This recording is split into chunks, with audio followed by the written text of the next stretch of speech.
Thank you, Chairwoman. A couple questions for Connor. Connor, I believe you're the one that spoke about um, not bringing nuclear back into the picture, and then also nothing with hydro. Is that correct?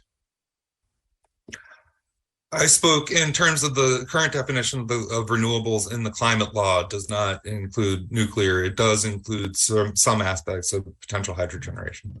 Like some of my colleagues had said earlier that New York City needs to be a player. They need to have some skin in the game as well. We have the Hudson River that flows down through um, between upstate and New York City, a huge area for hydro.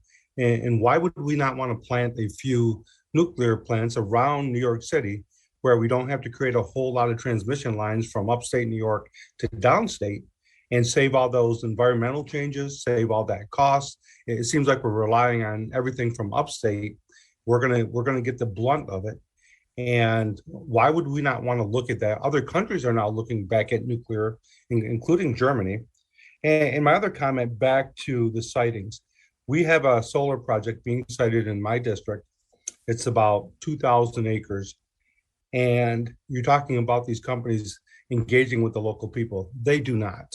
They pretty much brush them off and pretty much do what they want to do because now through the state, they have the authority to say, look, we'll listen to you, but it really doesn't matter.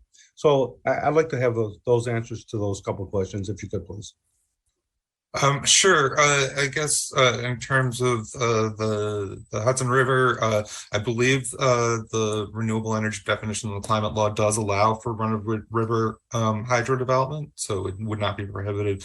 In terms of siting nuclear facilities, I think that's by and large a federal issue, and not something the state does have that much control over.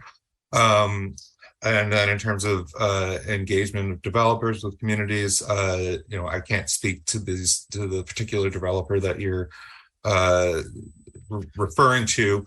However, the law, had been in place for well over a decade under the Article 10 siting law.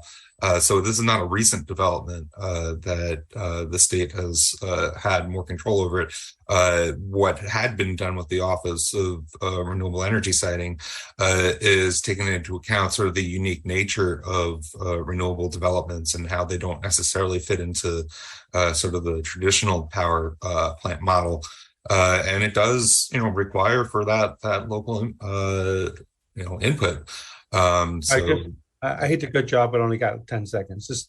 I would love to have you come up in my district and I'll take you to that site. And I want you to talk to the people that live around that site to give you firsthand knowledge of really what's going on in the real world out here. And I know my time is up. My last question, you don't have to answer it, is how much time have you spent with the feds in regards to siting nuclear plants in New York State? You can get back to me. I look forward to your answer. Thank you, Madam Chair.